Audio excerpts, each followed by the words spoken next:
the fat that was wrongly villainized, and why lard might be healthier than your heart-healthy oil. Before we dive in, if you've ever stood in the cooking oil aisle feeling completely confused, this video is for you.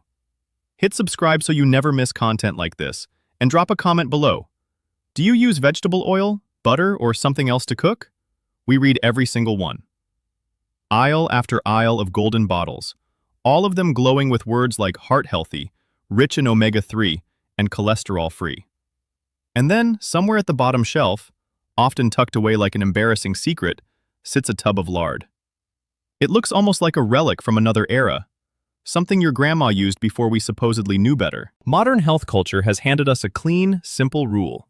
Plant fat's good, animal fat's bad. Vegetable oil keeps your arteries clear, lard clogs them. This equation seems so logical that most of us never stop to question it. But what if this story has some serious gaps? What if the key question isn't where the fat comes from, but what happens to it when it hits a screaming hot pan? Because that's exactly where it's decided, between heat and oxygen, whether a fat nourishes you or damages you at the molecular level. In this video, we're going to tear apart a few myths, take a calm look at the biochemistry of frying, and find out why old-fashioned lard might deserve an unexpected comeback. Stick around, because the answer might fundamentally change what you throw in your grocery cart. To understand why lard's reputation is so much worse than its actual effect on your body, we need to look at what makes a fat stable in the first place. When we cook, especially when we fry, we're exposing fat to extreme conditions. Heat is energy, and energy makes molecules vibrate, shake, and break apart. This is the critical difference between lard and most vegetable oils from a plastic bottle. Lard is composed largely of saturated and monounsaturated fatty acids. Think of these molecules like a solid, straight chain, anchored firmly, no gaps. Chemically, they're saturated, meaning they have no room left to bond with other elements like oxygen. They're inert. And in the kitchen, being chemically inert is a wonderful quality. When you heat lard, it stays calm. It doesn't break down quickly, it barely oxidizes. It's like a rocky foundation you can build on safely. Vegetable oils tell a very different story, especially sunflower oil, corn oil, and soybean oil. These are packed with polyunsaturated fatty acids. The word unsaturated sounds healthy, almost refreshingly open. But chemically, it means the molecular chains have kinks, double bonds. These kinks are like open doors for oxygen. As long as the oil sits cool and dark in a bottle, that's mostly fine. But the moment heat enters the picture, things get chaotic. Heat breaks those fragile double bonds apart. Oxygen rushes in and reacts with the fat. The result is oxidation. You know it from rancid nuts or old cooking oil that smells off. But long before you can smell it, microscopic compounds are forming that are far from harmless to your body. The real problem with using unstable vegetable oils for high-heat cooking isn't fat itself. It's the creation of entirely new chemical substances. When polyunsaturated fatty acids oxidize under heat, they produce compounds called aldehydes. These are reactive molecules that behave in the body similarly to free radicals. They can attack cell structures and promote inflammation. A healthy body can neutralize a little of this. But if you're consuming highly heated, unstable vegetable oils every single day for years, that oxidative stress accumulates. You're essentially eating fat that is biochemically damaged before it even reaches your cells. Lard, on the other hand, behaves in the pan like a seasoned captain sailing through a storm, completely unfazed. Because it's chemically stable, heating it produces almost none of these harmful oxidation byproducts. What we've long feared as artery clogging is often not the saturated fat itself, but rather the inflammatory response of arterial walls to oxidative stress. A stable fat that doesn't oxidize triggers far less of that inflammatory cascade. It's a detail that changes the entire conversation. There's another point that almost always gets left out of this debate. When most Americans picture lard, they see saturated fat.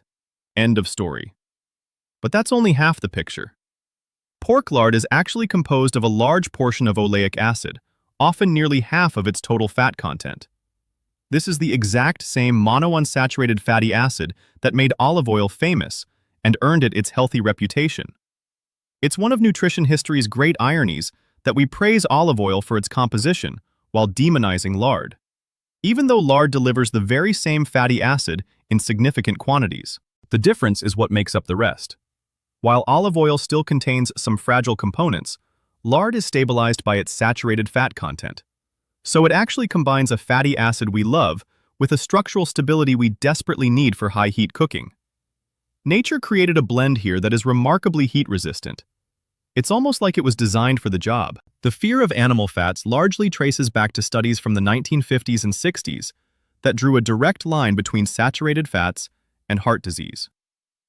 But the science has grown far more nuanced since then. Newer meta-analyses, large-scale reviews combining data from dozens of studies, often find no clear evidence that naturally occurring saturated fats, like those in butter or lard, automatically raise the risk of dying from heart disease. The real culprits appear to be something else entirely. The combination of sugar, refined carbohydrates, and those same unstable oxidized vegetable oils that have become ubiquitous in processed American food. Our grandparents cooked with lard and suffered from modern chronic disease at far lower rates. Not necessarily because they had better genetics, but possibly because their energy sources, including their cooking fats, were less processed and chemically more stable. None of this means you should eat lard by the spoonful as if it were Greek yogurt. It is and remains a high-calorie energy source. But the panicked avoidance of this fat led us to replace it with industrially hyper-processed vegetable oils. Some of these oils require complex chemical processes, bleaching, deodorizing, just to become palatable before they go into the bottle. Lard, by contrast, is usually an extremely simple product. Fat tissue is slowly rendered down. That's it. It's a process you could theoretically replicate in any American kitchen. That simplicity is often a good sign for how well a food agrees with your body. The body has known for thousands of years how to break down and use animal fats. With highly processed or oxidized plant oils, the body's internal cleanup systems run on overdrive. One more point that rarely makes it into mainstream nutrition talk: the ratio of omega-6 to omega-3 fatty acids. Many vegetable oils, especially sunflower and soybean oil, are loaded with omega-6 linoleic acid. This fatty acid is essential, but in large amounts, it promotes inflammation in the body if there isn't enough omega-3 to balance it out. Since the modern American diet is already drowning in omega-6, pouring more vegetable oil into the skillet is basically pouring gasoline on an inflammatory fire. Lard contains little omega-3, but it also doesn't flood the body with extreme amounts of unstable omega-6. It behaves more neutrally. So, if you're trying to keep your inflammation levels in check, you'll often do better by dramatically reducing your intake of cheap industrial vegetable oils and switching to stable fats for cooking that don't push that imbalance even further. So what's the bottom line? Does this mean you should throw out every bottle of vegetable oil in your pantry? Absolutely not. A high-quality olive oil, walnut oil, or flaxseed oil are genuinely wonderful foods when used cold. Drizzled over a salad, poured over roasted vegetables after cooking, they deliver valuable nutrients and polyphenols. Their place just isn't in a screaming hot skillet at 400 degrees. For high heat, you need bodyguards, not ballet dancers. You need fats that can take the assault of heat without breaking down. Lard, ghee, tallow, and coconut oil are the biochemically logical choices here. They protect the food, brown it perfectly, and don't leave behind a trail of molecular wreckage in your body. It takes a little courage to swim against the current of decades of food industry marketing and drop a jar of lard into your cart at Walmart. It feels almost transgressive. But once you understand that stability under heat is the single most important factor in how a cooking fat affects your health, the white stuff loses its menace. It becomes what it always was across centuries of American and European cooking: a valuable, honest food that makes things crispy and keeps you satisfied. Maybe real nutritional intelligence isn't blindly following labels that say plant-based equals good, but actually understanding which tool fits which purpose. Cold kitchen, vegetable oil, hot pan, stable animal fat. It can be that simple when you let biology lead instead of marketing. Try it. Taste the difference. Watch how your body responds. Thanks for watching, and we'll see you in the next one.